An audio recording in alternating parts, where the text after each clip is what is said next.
Hi, hello, I'm Sam Harrison. I read, review and discuss fantasy and science fiction books. And today we've got a science fiction book to discuss. So today I'm going to be reviewing Dungeon Crawler Carl by Matt Dinniman.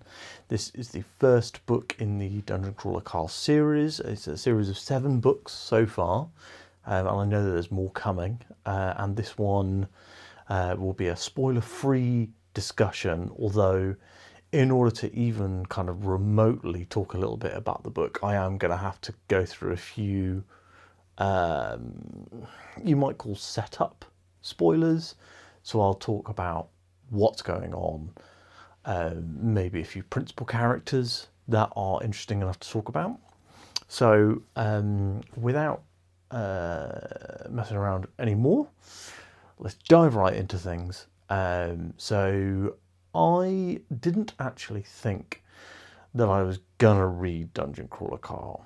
So I had been hearing tons and tons about Dungeon Crawler Carl for years.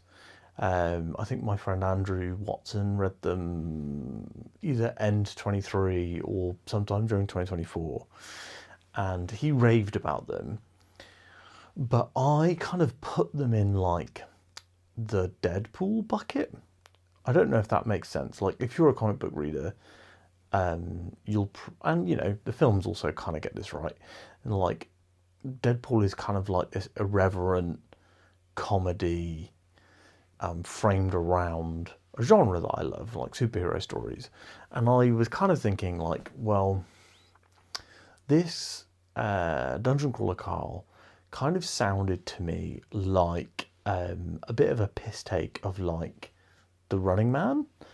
And you know, I don't have the attachment to The Running Man, but I have to like other stories, and you know, the types of stories that you often see lampooned in, I think, you know, in books and fiction like this. But I had always been kind of like, I don't know, I kind of like respected but assumed I would not enjoy Dungeon Crawler Carl, because I often don't enjoy stories where the main thrust is the humour. Like, I like comedies, but I don't like stories in other you know, I don't tend to like funny books, for example. Like, there are books that I have found funny and that I've laughed at, but usually when the main idea behind the book is make you laugh and the story is secondary, that does not hold my attention, like, at all. And I think I've DNF'd more books that were intended to be funny than any other kind of book, really. Maybe like wanky, overthought, too big for their boots kind of books. Maybe those actually I've DNF'd the most of. But anyway, so all is to say that I really never thought that I would touch this book. And then when I finished up Vampires and Dust in March, I was kind of looking at the books that I was thinking about reading next, and one of the big things that had stood out was that there were a few books that I was interested in reading but that didn't have audiobooks. And with Vampires and Dust, even though I had loved the book and it's my favourite fantasy series of all time, when I was reading that book, which didn't have an audiobook because it was an advanced review copy and the audiobook doesn't come out to the end of the year, I found that actually a lot of my reading time, I realised, has kind of become audio time. So like, I used to read for like 2 or 3 hours a night, but my son has been going to bed later recently. So I'm, you know, when I'm starting my reading, it's later in the day and I'm more tired. So I'm kind of only getting like 1 hour of reading in the evening. And even though I'm making less videos, so I have more reading time over my like lunch breaks during work, you know, it's still not a huge amount more than I'm getting than I used to have.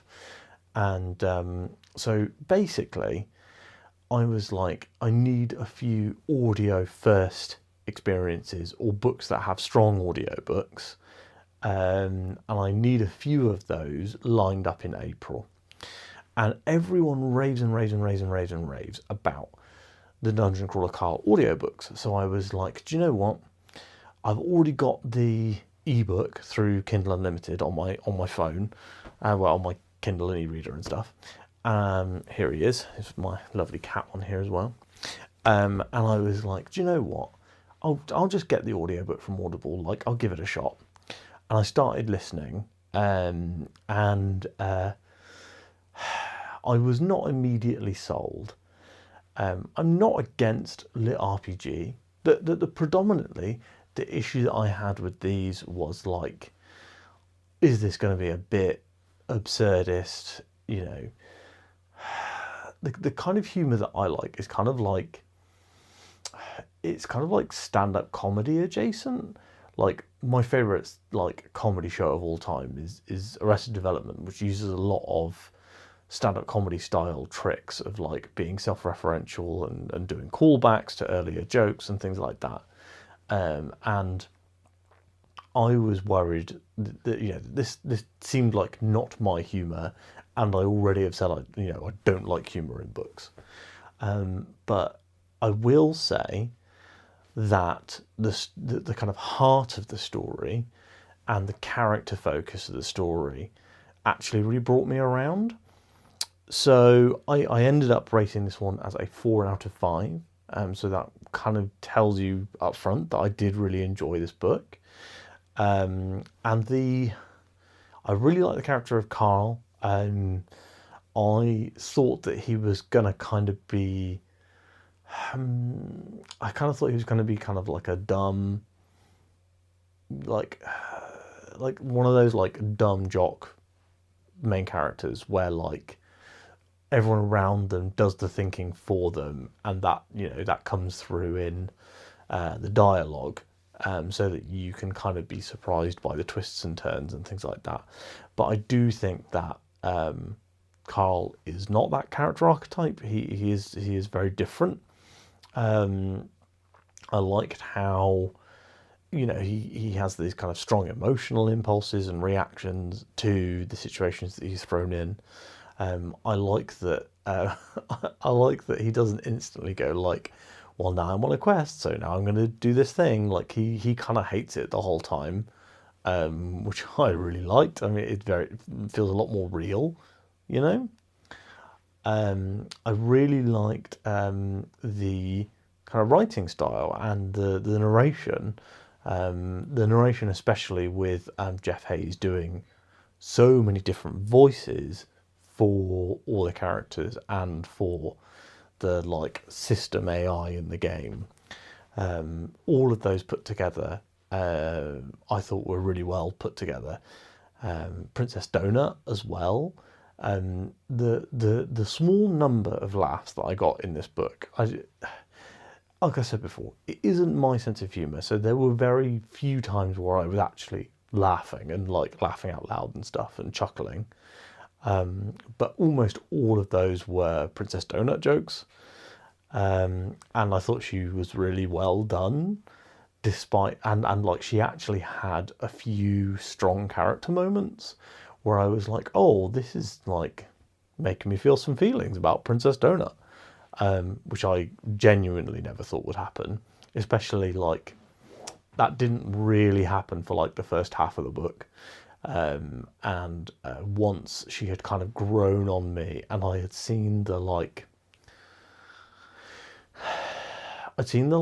other side to her character, and how she wasn't just this kind of like pompous spoilt cat, like Princess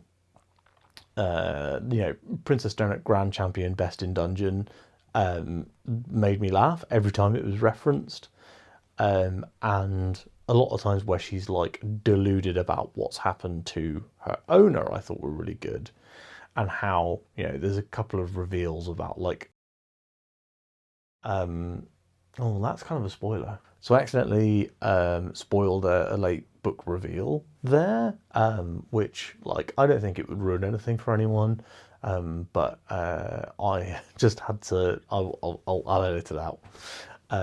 But to clarify, yeah, I really liked Princess Donut. I liked her relationship with Carl. And I think overall the the characters and the relationships in this book were actually surprisingly well done. There are so many flags on this story that tell me as a reader that this isn't my jam. I don't know if this makes sense. Like the fact that it's very on the nose called Dungeon Crawler Carl. The fact that one of the major characters is called Princess Donut and is a show cat. The fact that it is a lit RPG that is full of pop culture references. All of these things genuinely put me off usually. And I will say my biggest problem with the book is all the pop culture references and the like wink wink nod nod jokes, like references to things like Karens and like internet culture. I absolutely could do without. I mean, like, this book is only 5 years old and I do feel like some of the references have become a little dated. And that's the big issue with pop culture references. Like, you probably could, but like, you couldn't give maybe a young person Dungeon Crawler Carl in 15 years time. So like, say my son, for example, who is 5, if I was like, oh yeah, he's turned 20, I'm going to give him Dungeon Crawler Carl, he wouldn't get half of the jokes. And I think that, the best kind of jokes are very like internal and are like referring to themselves, like the material itself as the source of humor. And that was really the biggest issue I had with the books, was this with the like pop culture references and things like that. I thought that the system AI being horny for feet was very funny. That actually made me laugh a couple of times later in the book. And I did enjoy, like I was saying, that some of the like old people characters that are quite well done. And I guess I haven't actually talked about the concept for this book. So the concept for Dungeon Crawler Carl is pretty simple.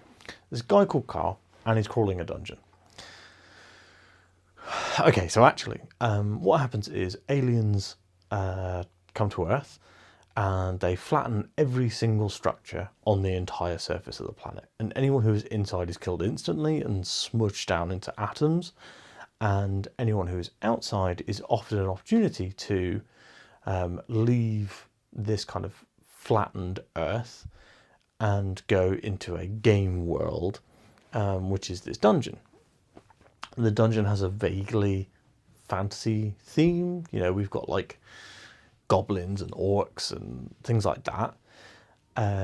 We've also got like sea monsters, and we've got kobolds and like demonic dogs and monsters and things like that. Ironic that this series is really heavily referred to in the community as fantasy, but to me it just isn't fantasy. Like, it's aliens who are using science to create a fantasy world. So it's kind of a fantasy world, I guess, but the whole thing has the trappings of sci-fi. So to me, this is a sci-fi book. I'm counting it as sci-fi, despite whatever the author and the community wants to call it. Like, it is just sci-fi to me. Like, if like Captain Picard goes on the holodeck and goes to do Lord of the Rings, like, that's still kind of a sci-fi story, Anyway, so yeah, it is a sci-fi story to me. What more really is there to say about this book? I did not hate the like leveling up, and there's even explicit discussion of like stats and numbers, which I would always have like made the Dragon Ball Z it's over 9,000 joke about previous to reading these books. But like, the more you read the book, the more you get like into the system of it, the game itself, And the more you're into the game, the more you're like, oh, Carl's got XYZ points in these stats, but he can't spend those in these stats, and this stats, at this certain level and can't be upgraded because of, all these sorts of things. And I did quite enjoy that. And you do get the rules of the game slowly given to you and expanded upon, like in a real game. You don't learn anything about class selection and race selection until the very end of the book, basically. You don't learn about a lot of the magic until it comes up. You don't learn a lot about the gear and the way the world works until they become relevant, which I think is really smart of Dinniman to do. So he doesn't info dump you all in one go.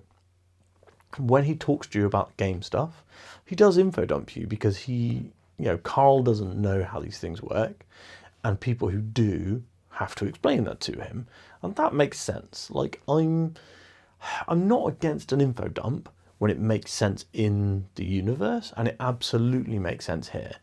And also, I think that the way that Dinniman is doing these info dumps are usually quite entertaining, and they're usually framed well. They're usually from a character that I really like, named Mordecai, and they're peppered with little clues and hints as to Mordecai's backstory, which is one of the most interesting mysteries in the whole game so far. The book also layers in a little bit of politics and this game isn't like the others because of this political factor, which I really enjoyed.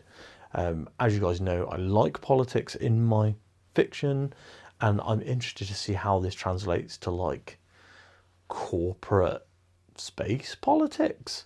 And corporate politics, I think is an interesting thought for a fantasy and sci-fi novel, and I would like to see more of it outside of the corpo intro to cyberpunk. Sci-fi corporate politicking and shenanigans sounds pretty good to me and pretty fun. So yeah, I'm looking forward to reading more of this book just to see what it's about. This was a real surprise for me, I'll be honest with you guys. I didn't love it as much as everyone else seems to love it, but I did, I ended the book on a high, and really enjoyed everything that I did listen to. I want to say 90% of the book. I did actually use the ebook, and I didn't find it to be a huge detriment like people will tell you. They'll be like, you have to listen to it, you can't read it. I did find the ebook to still be just as good as any other normal ebook. And I enjoyed my time with the written version as well as the audio version. I did primarily do audio, and I will say primarily I was listening to Dungeon Crawler Carl while going on walks. So went out for walks, got some fresh air, racked up 8,000 steps over 2 hours of walking, and generally had a great time. And the series was always entertaining. There were never times where I was like, I need a break to recharge my brain, which I do sometimes when I'm reading Wheel of Time. So I might sometimes listen to a chapter of Wheel of Time and then be like, I'm going to listen to a podcast for half an hour, or a few tracks from one of my favorite albums, just to let my brain absorb what I've just listened to. But I didn't need to do that with Dungeon Crawler Carl because the story is very simple. It's very simple. It's always in the pursuit of fun or drama, and Dinniman kind of takes every opportunity in book one to be like, so if this happens, what is the funny consequence of this? What is the dramatic consequence of this? And I think that works really well. I will be carrying on with this series. I'm likely to read one in May, just because I had a really good time with this one.